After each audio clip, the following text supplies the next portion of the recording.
Lista de comprobación realizada. El vuelo 1549 de US Airways salió del aeropuerto La Guardia de Nueva York. Pájaros. Y en un momento ya estábamos encima de ellos. Tomo el mando. De acuerdo. Ambos motores del avión dejaron de funcionar. Mayday, Mayday, Mayday. Aquí Cactus 1549. El avión estaba cayendo del cielo. Tan solo tenían unos segundos para decidir qué hacer. Si podemos despejarla para usted, intente aterrizar en la pista 13. Imposible. 155 vidas dependían de que los pilotos hicieran la llamada apropiada. Cactus 1549. Puede aterrizar en la pista 1 de Teterboro. No puedo hacerlo. Con una opción mala a la derecha y otra peor a la izquierda, la tripulación decidió dirigir su Airbus a la pista que tenían justo enfrente. Vamos a caer en el Hudson. Amerizaje en el río Hudson. Aeropuerto La Guardia, a media tarde. Por favor, dediquen un momento a escuchar estas. El vuelo 1549 de US Airways es un vuelo corto de Nueva York a Charlotte, Nueva Carolina. Al menos hará más calor en Charlotte. Su cojín del asiento sirve como salvavidas.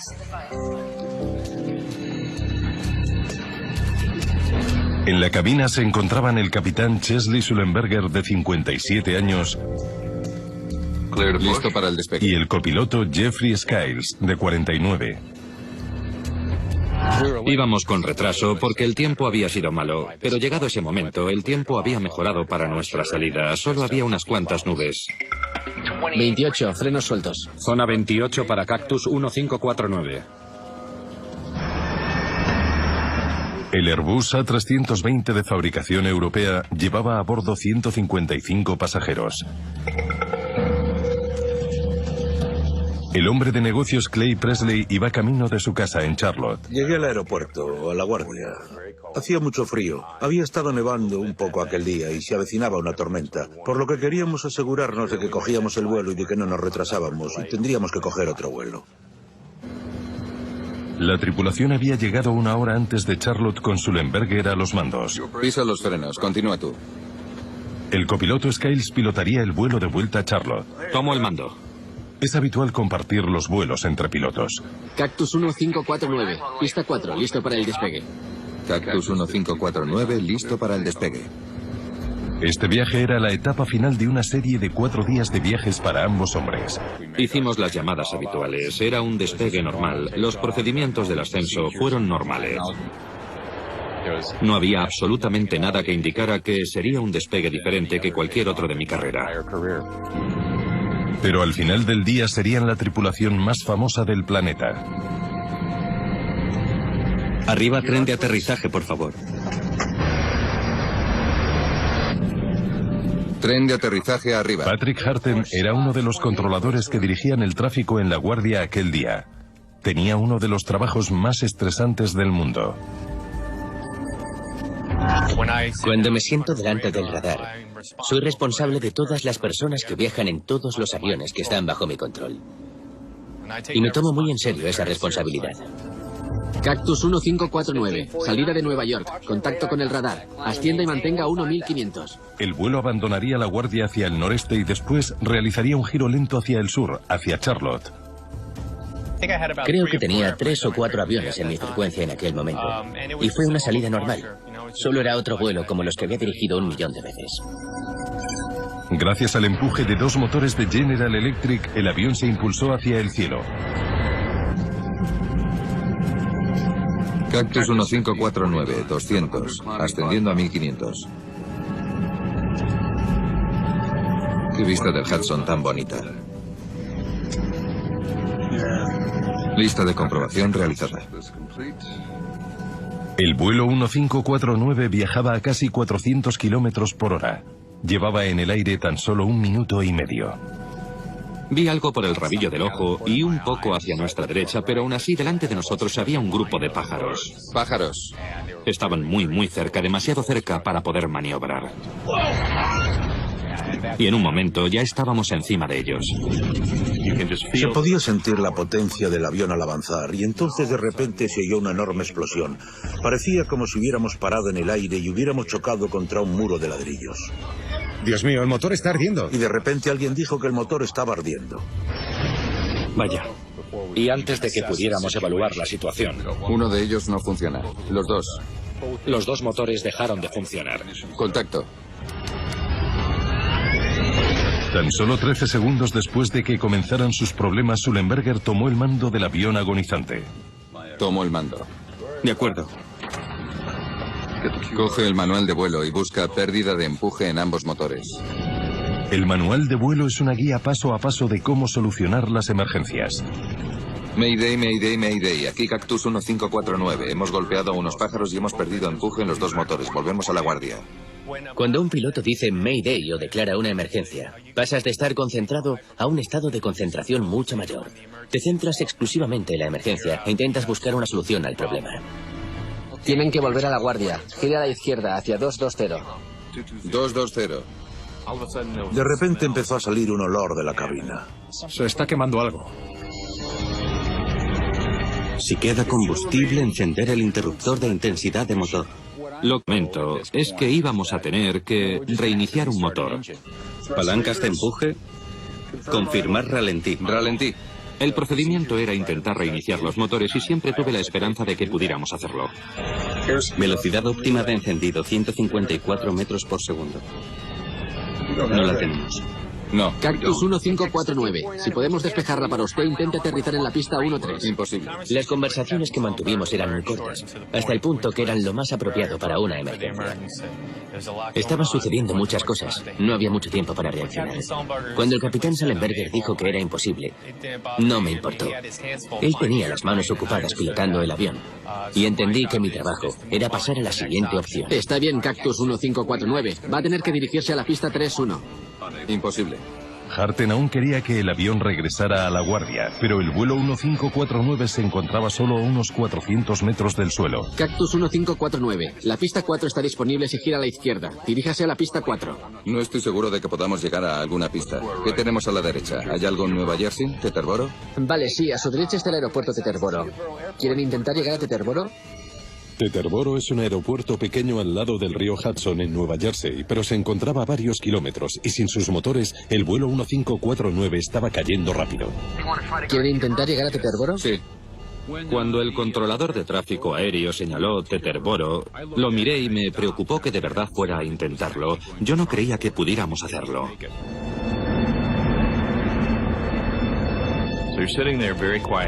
Estábamos ahí sentados en silencio.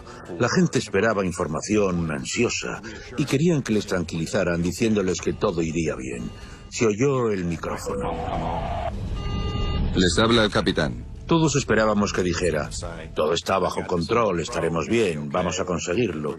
Vamos a girar para volver y aterrizar. Es lo que estábamos esperando escuchar.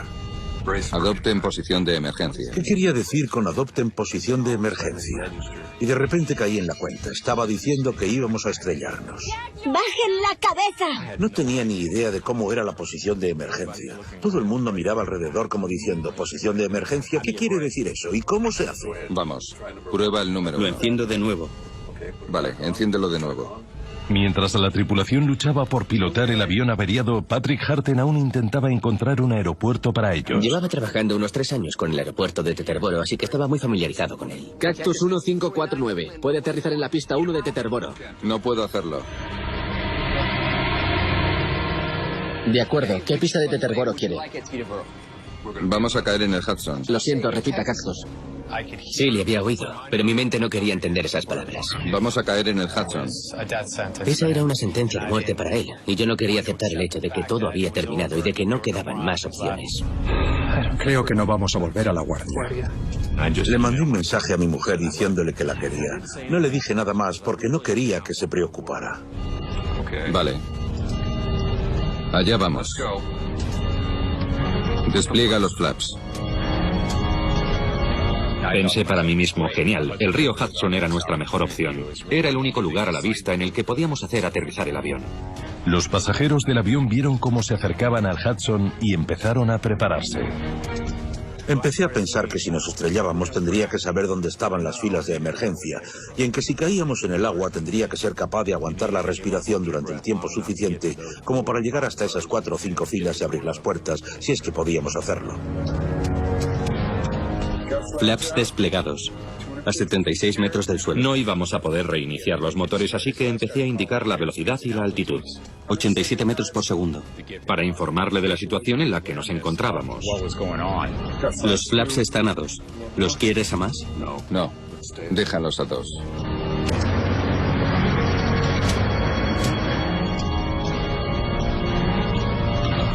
¿Alguna idea? Pues no. Estábamos muy concentrados en lo que estábamos haciendo. Yo siempre pensé que saldría bien. A menos de 90 metros, el radar de Patrick Harten no podía ver el avión. El vuelo 1549 desapareció. Cuando el avión desapareció de mi radar, asumí que no habría supervivientes. En la cabina, los pasajeros se prepararon para lo inevitable. Todos los pasajeros empezaron a unar esfuerzos y mientras descendíamos alguien gritó: ¡Quédense sentados! Los de las puertas preparados. ¡Quédense sentados! Y los de las puertas dijeron que estaban listos. Yo tenía muchísimo miedo. Preparémonos.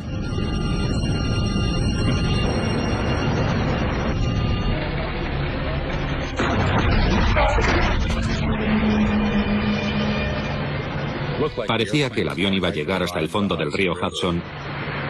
Lo único que se veía era agua cayendo en cascada por el parabrisas.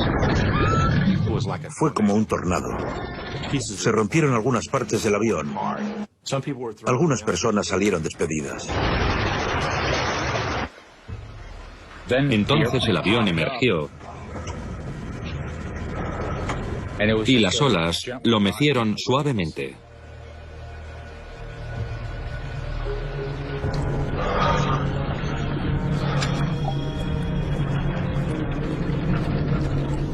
Nos quedamos allí sentados.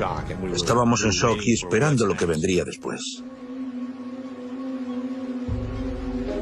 El vuelo 1549 de US Airways permaneció en el aire durante 5 minutos y 8 segundos.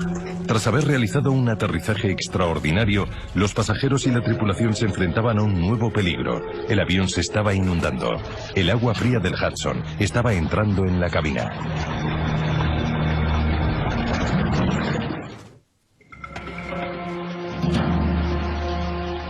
La tripulación del vuelo 1549 acababa de realizar una proeza de la aviación extremadamente difícil, pero aún tenía mucho trabajo que hacer. El capitán Sullenberger se dirigió a la cabina mientras el copiloto Skiles apagaba el avión. Me quedé allí y comprobé la lista de evacuación, así que pasaron unos 45 segundos entre que aterrizamos y me dirigí a la cabina. En un instante, el avión de $75 millones se había convertido en un insólito barco flotando en el río Hudson. Se estaba llenando de agua helada. El agua estaba fría. Estaba muy fría, por lo que teníamos los pies congelados. La gente había entrado en razón y decía: abrid las puertas, abrid las puertas. En el control de tráfico aéreo, Patrick Harten no tenía ni idea de que el avión hubiera aterrizado a salvo. No creía que nadie pudiera sobrevivir a un aterrizaje como ese. Me relevaron en mi puesto.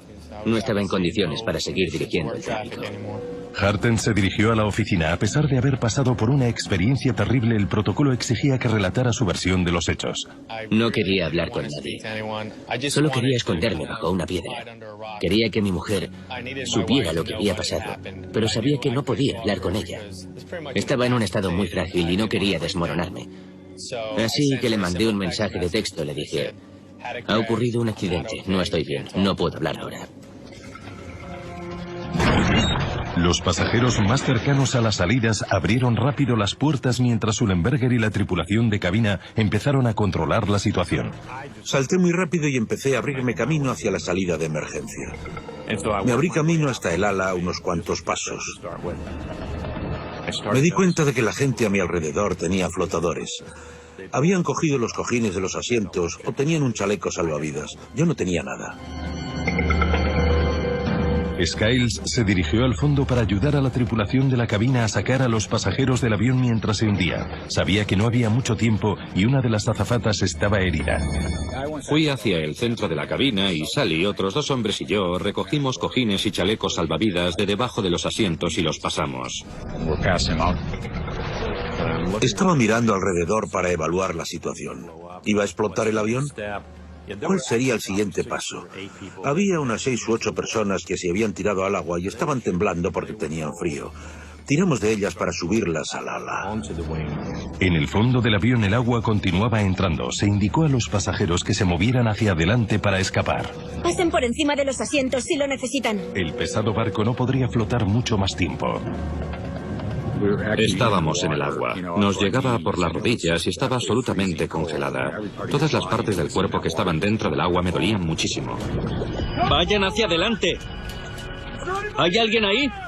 Estábamos casi convencidos de que no había nadie en el avión, pero no teníamos ni idea de lo que estaba pasando en las alas. Skiles y Sullenberger eran los últimos en el avión. Solo vi la gran caída del avión cuando se introdujo en el agua. Una pequeña línea comercial se ha estrellado en el agua. Llevan en el agua más de 30 minutos. El aeropuerto La Guardia había enviado una alerta a los servicios de emergencia de Nueva York. En medio del Hudson, 150 personas congeladas esperaban que llegasen a tiempo. Vi el primer ferry y vi la timonera. Sentí que todo iba a ir bien. Todos suspiramos aliviados. Los primeros que llegaron a escena comenzaron a sacar a la gente del Hudson. A ellos se unieron los guardacostas y los bomberos. La atmósfera en el ferry era aún de preocupación, porque no sabíamos si todos los pasajeros habían bajado ya del avión. Estaba sentado en la oficina, preparándome para hacer mi declaración. ¿Por dónde empiezo? Y entonces uno de mis amigos se asomó a la oficina y dijo: Patty, parece que ha sobrevivido todo el mundo. Yo me quedé sorprendido.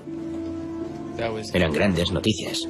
Yo aún estaba traumatizado por el suceso, pero cuando me enteré de que había sobrevivido todo el mundo, fue como si me quitaran todo el peso de encima.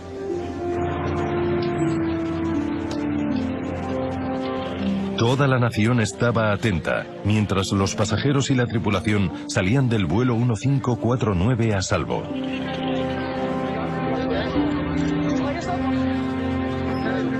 Hace frío. ¿Está bien? ¡Sí! Como muchos otros en todo el mundo, los investigadores de la Junta Nacional de Seguridad del Transporte estaban fascinados. Tenéis que ver esto. Averiguamos algunas cosas sobre el accidente antes de comenzar la investigación. Los canales de televisión mostraron el avión en el río y todo lo demás. Todos estaban de acuerdo en que el accidente había sido extraordinario. Creo que es un milagro y estoy muy agradecido por haber podido salir. Me dirigí hacia el capitán Sally y le dije: solo quería que supiera que me ha salvado la vida a mí y a mucha otra gente. Yo pensé que íbamos a morir y todos sobrevivimos. Fue un milagro. Por la tarde el avión estaba bajo el agua casi por completo. La corriente lo empujaba hacia la orilla. El avión estaba atracado junto al muelle y nos acercamos a verlo para ver a lo que nos enfrentábamos, pero no podíamos hacer mucho por la noche. El investigador de la Junta Nacional de Seguridad del Transporte, Harold Rachel, llegó a la escena. Obviamente el agua estaba oscura. Solo veíamos la cola, y la mayoría del fuselaje y una de las alas estaban bajo el agua. Sabíamos que sería bastante difícil, para empezar, sacarlo del agua y después llevarlo a un lugar donde pudiéramos examinar los componentes del avión de manera controlada. Para los investigadores era una situación inusual. Normalmente su principal tarea era averiguar la causa de un accidente. En el caso del vuelo 1549, la causa parecía obvia. Pájaros. La llamada de auxilio original estaba clara. Mayday, Mayday, Mayday. Aquí Cactus 1549. Hemos golpeado a unos pájaros y hemos perdido empuje en los dos motores. Volvemos a la guardia. Tienen que volver. La tripulación informó de que habían chocado con varios pájaros tras el despegue. Creo que todo el mundo se dio cuenta de que habían golpeado a unos pájaros. Lo que la gente no sabía era qué tipo de pájaros habían derribado el avión, ni si había sido una combinación del golpe de los pájaros con algo más, o si la tripulación había actuado y pilotado el avión como deberían. Tomo el mando. De acuerdo. Coge el manual de vuelo. El piloto de US Airways efectuó un aterrizaje de emergencia increíblemente hábil en el río Hudson. Los investigadores querían entrevistar a ambos pilotos, pero su repentina fama se lo puso difícil. Se hizo un poco más difícil de lo normal localizar a la tripulación del avión y hablar con ella. Se convirtieron en héroes al instante.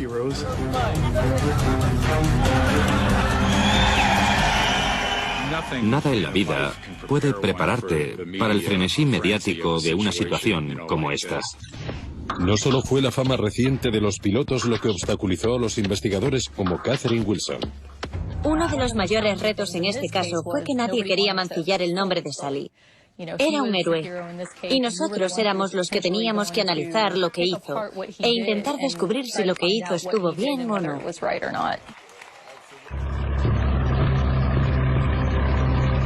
Para demostrar que los pájaros causaron el accidente, las autoridades tenían que sacar el avión del agua, pero faltaba una pieza vital. Nos habían dicho que ambos motores estaban aún unidos al avión, y eso resultó no ser cierto, por lo que, para empezar, teníamos que averiguar dónde estaba el segundo motor.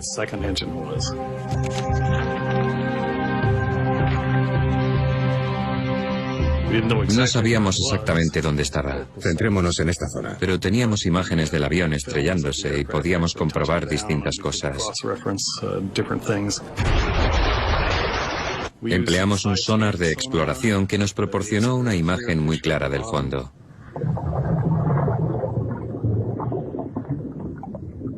No fue muy fácil hacerlo, porque el río Hudson tiene corriente, y la corriente cambia a lo largo del día, por lo que nos llevó 3 días encontrar el motor. En unos días el motor recuperado y el resto del avión se trasladaron a un almacén en Nueva Jersey para que los investigadores pudieran estudiar los escombros más minuciosamente.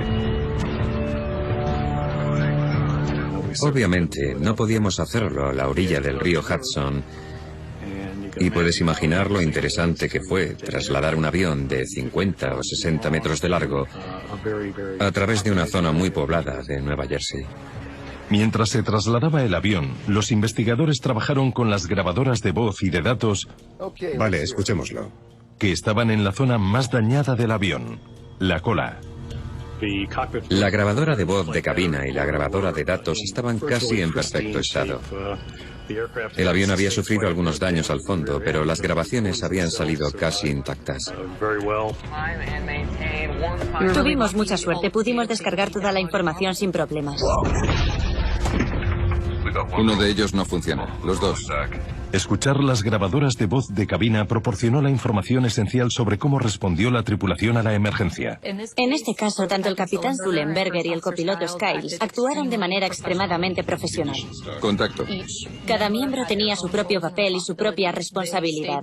Mantuvieron sus papeles y responsabilidades durante el accidente y se comunicaron tan solo cuando fue necesario. Despliega los flaps. En el vuelo 1549... Tomo el mando. De acuerdo. Tan solo llevó unos segundos que la tripulación asumiera sus responsabilidades individuales. Parte de la razón de que solucionaran también la emergencia era que Jeffrey Skiles acababa de terminar su formación en Airbus. Era mi primer viaje como piloto de línea regular en el Airbus 320 y literalmente acababa de terminar mi formación.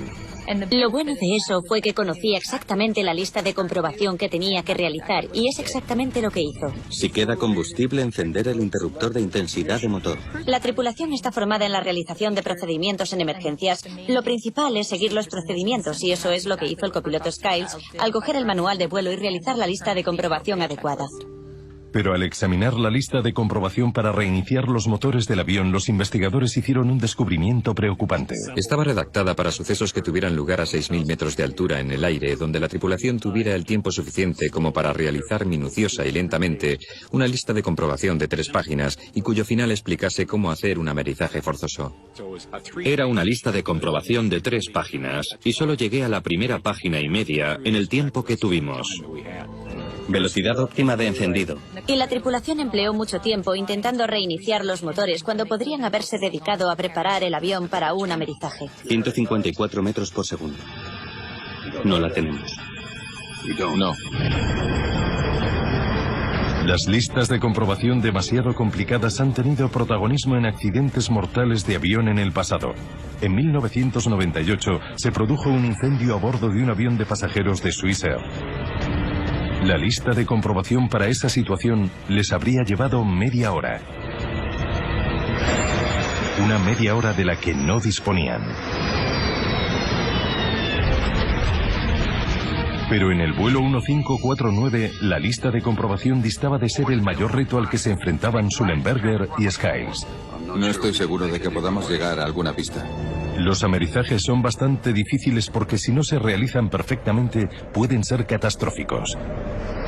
En 1996, tras un secuestro, un capitán de Ethiopian Airlines intentó aterrizar en las Comoras cuando su avión se quedó sin combustible. El ala izquierda golpeó el agua primero, lo que causó que el avión se volteara. Se partió en pedazos. De los 175 pasajeros a bordo, solo 50 sobrevivieron.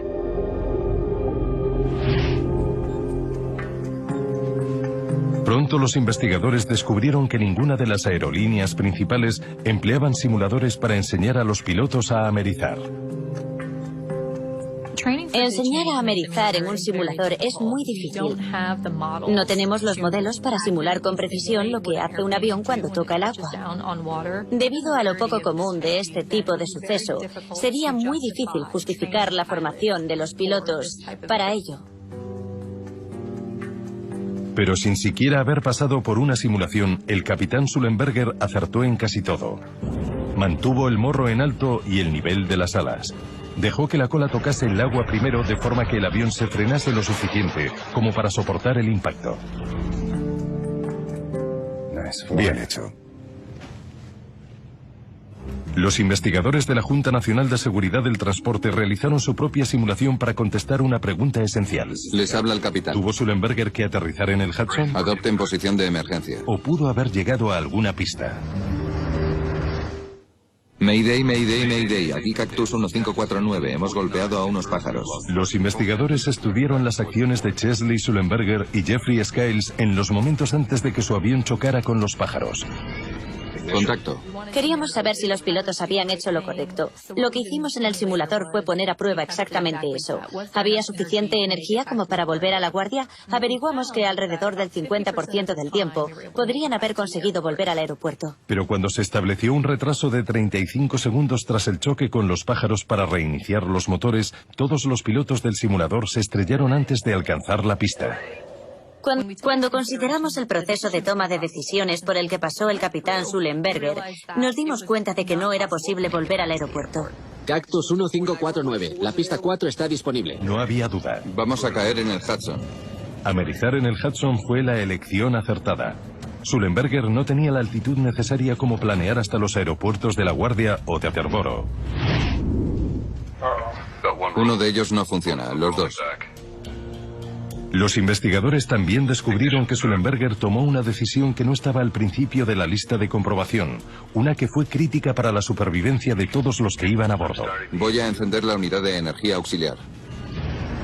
En aviones comerciales, los motores proporcionan potencia a los sistemas eléctricos. Si los motores dejan de funcionar, la tripulación acaba perdiendo esos sistemas. La unidad de energía auxiliar es un generador de urgencia que mantiene el funcionamiento de algunos sistemas. La unidad de energía auxiliar les permitió seguir observando sus pantallas. Los instrumentos aún funcionaban. También permitió al propio A320 ayudar en el heroico aterrizaje. La unidad de energía auxiliar proporcionó potencia al cerebro electrónico del avión, evitando que los pilotos efectuaran movimientos peligrosos. Los mantuvo en el llamado límite de velocidad y altitud. Al encender la unidad de energía auxiliar pronto, la tripulación fue capaz de mantener el límite de velocidad y altitud, lo que evitó que el avión entrara en pérdidas y la velocidad bajaba demasiado. Estaba en el límite de la velocidad de pérdida. Los datos de vuelo mostraron que Sullenberger volaba a una velocidad menor de la ideal. La velocidad durante el accidente fue 10 metros por segundo más baja de lo que debería haber sido para este vuelo. Pero el computador de vuelo estaba diseñado para ajustar continuamente el ritmo del avión y mantenerlo lejos de la pérdida. Podría haber tenido un resultado más catastrófico si el avión hubiera entrado en pérdida. Encendiendo la unidad auxiliar de emergencia. La rapidez de decisión de Sullenberger hizo posible que el complejo sistema de computadores del avión continuara en funcionamiento. Le proporcionó una red de seguridad automatizada de modo que tuviera más oportunidades de lograr lo casi imposible. Vamos a caer en el Hudson. Fue una combinación de una buena tripulación con un buen avión. Allá vamos. Despliega los flaps. El capitán tuvo la entereza, justo antes de aterrizar, a menos de 100 metros sobre el suelo, de dirigirse al copiloto y preguntarle: ¿alguna idea? Pues no. Estuvieron coordinados hasta el último momento y eso es lo que nos gusta ver. Las habilidades, la formación y el propio diseño del avión se combinaron para salvar las vidas de las 155 personas. Pero los investigadores aún querían saber cómo paralizaron unos pájaros dos motores de avión muy avanzados y si podrían evitar que volviera a suceder. 8 días después del accidente, los investigadores pudieron examinar por fin los motores con detalle. Richard Dolbear pasó gran parte de su carrera estudiando colisiones entre pájaros y aviones. Cuando un avión choca contra un pájaro, normalmente no suele quedar mucho del pájaro, especialmente si el pájaro choca contra el motor.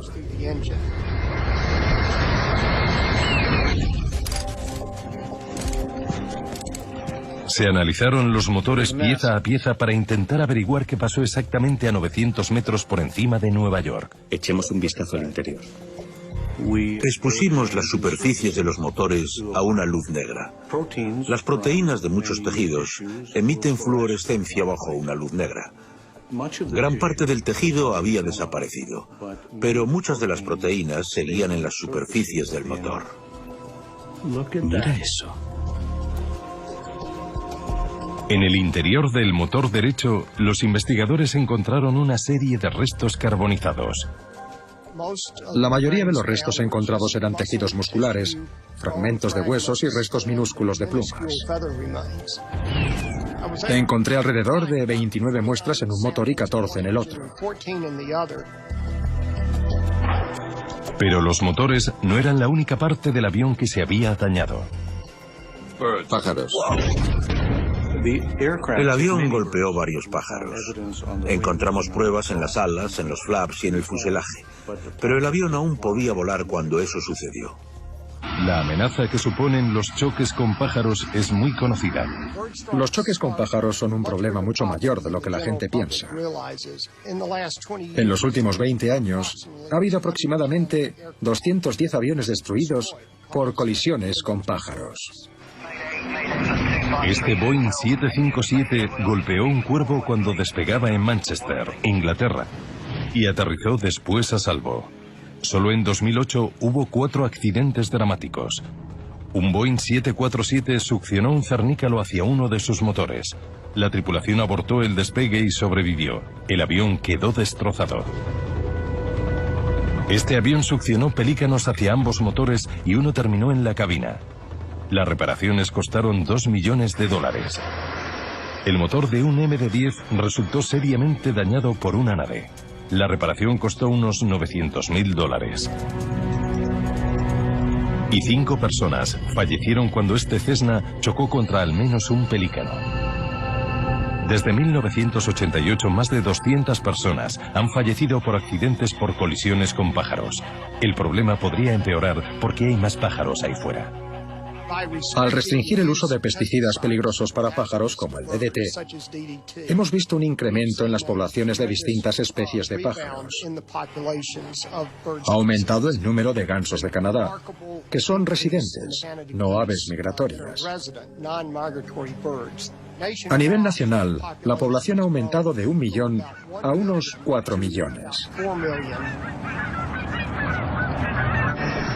En La Guardia, uno de los mayores problemas del aeropuerto era una colonia de gansos permanente cerca de la isla de Ryker.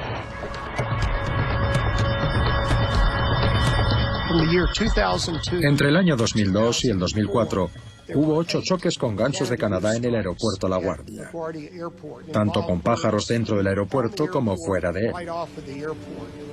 Uno de esos choques hizo que un avión se estrellara y este estuvo cerca. Durante los últimos años, los agentes del aeropuerto han cazado cientos de gansos de la isla de Ryker y los han matado. Es controvertido, pero efectivo. ¿De dónde salieron esos pájaros? Si los gansos que chocaron contra el vuelo 1549 de US Airways eran locales, podrían ser controlados. Los investigadores necesitaban saber más sobre ellos. Los restos que encontramos eran tan pequeños que no sabíamos qué tipo de pájaros eran. Precisamos la ayuda del Instituto Smithsonian. Ellos pueden tomar restos, aunque sean pequeños, y pequeños pedazos de plumas o piel, e identificarlos. La esperanza era que el análisis del ADN de los restos no solo confirmara la especie de pájaros, sino que también ofreciera pistas sobre su procedencia. Mientras esperaban respuestas, los investigadores se dedicaron a responder a la pregunta de cómo unos pocos pájaros provocaron la caída de un avión de 68 toneladas. Antes de que puedan emplearse en un avión de pasajeros, los motores pasan por una serie de pruebas rigurosas para demostrar que pueden funcionar en condiciones extremas. Las pruebas incluyen la succión de cadáveres de pájaros congelados. Los motores CFM a turborreacción que proporcionaban potencia al A320 pasaron esas pruebas y fueron certificados en 1996.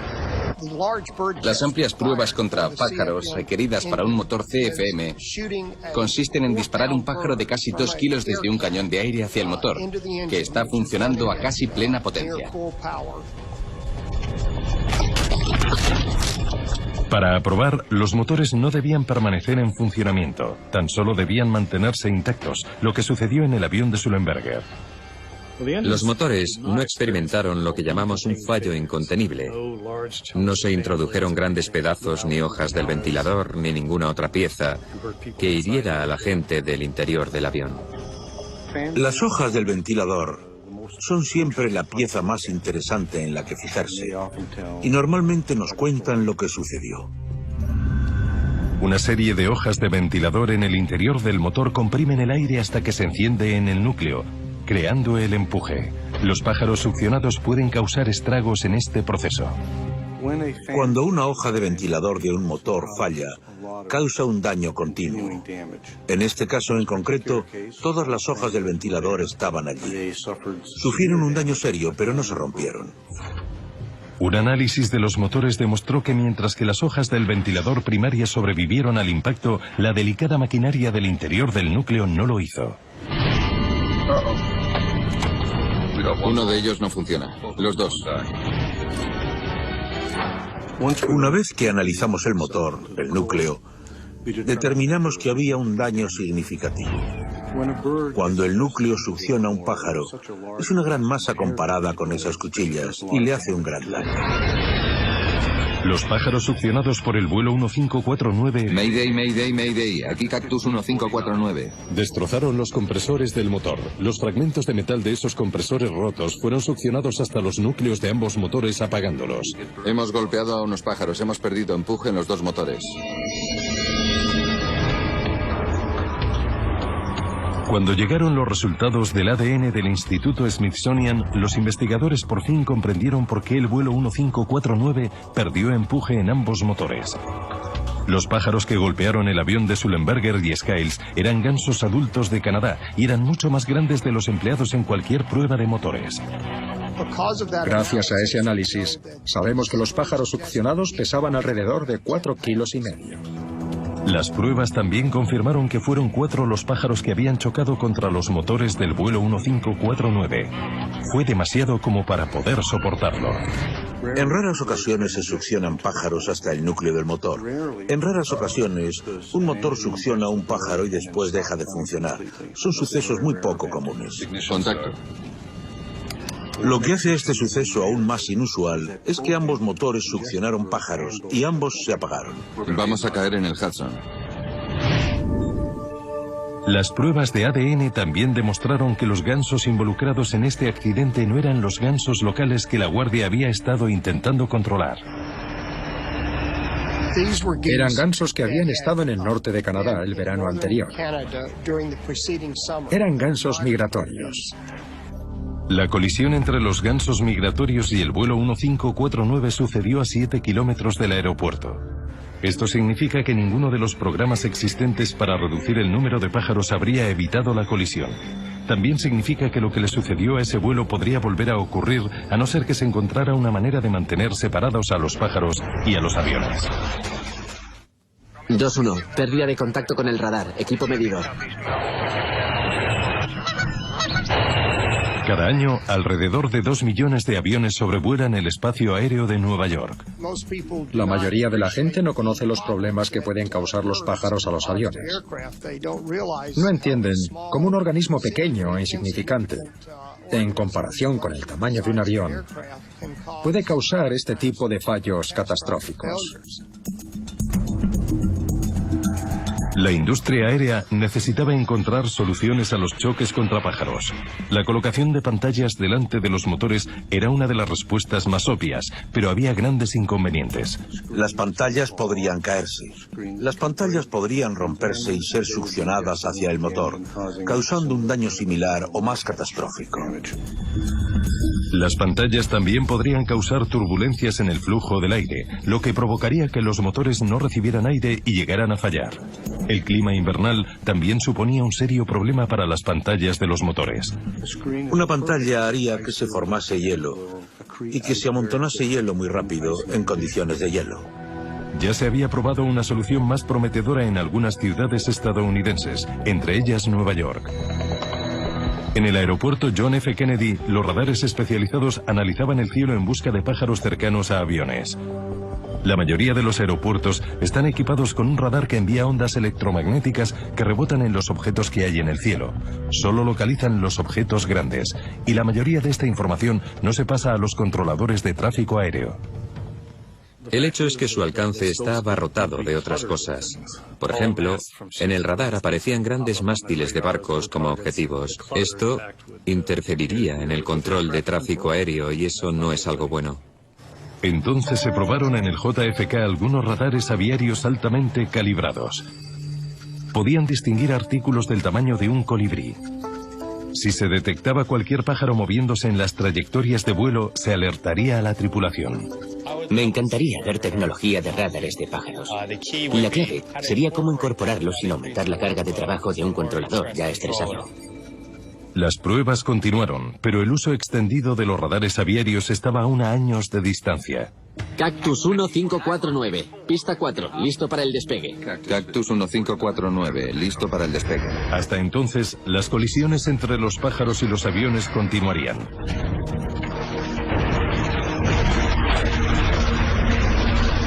Lo que demostró el seguro resultado del vuelo 1549 es que la mejor defensa contra esta amenaza fue un buen equipo en la cabina. Tuvimos una tripulación de vuelo muy experimentada con una buena formación. Tomo el mando. De acuerdo. Coge el manual de vuelo. Toda la formación que has hecho, todos los años que llevas pilotando aviones, todo vuelve a ti cuando lo necesitas. Tomo el mando. De acuerdo. Sally y yo trabajamos juntos extremadamente bien en esa circunstancia. Yo sabía lo que pasaba por su mente y él sabía lo que pasaba por la mía. Los dos estábamos llevando a cabo nuestros papeles individuales, pero conocíamos la situación al completo. Tienen que volver a la guardia. Gire a la izquierda hacia 220. 220. Este suceso puso en relieve muchas cosas para mí como controlador. Algo que aprecio mucho es el trabajo en equipo. Y cómo, cuando se trabaja en equipo, se puede conseguir cualquier cosa que se tenga que llevar a cabo. A su derecha está el aeropuerto Teterboro. ¿Quieren intentar llegar a Teterboro? Vamos a caer en el Hudson. El amerizaje en el Hudson requirió formación y habilidad. También necesitó un poco de suerte. Era un día muy claro. Había unas condiciones perfectas en el río. Se dieron una serie de sucesos muy afortunados que ayudaron a la tripulación a aterrizar con éxito en el río. En la Junta de Seguridad no tratamos con milagros muy a menudo, pero en este caso hubo una gran cantidad de cosas que sucedieron al mismo tiempo y en el mismo lugar, por lo que muchos de nosotros pensamos que quizá estuviéramos ante un milagro. Qué vista del Hudson tan bonita.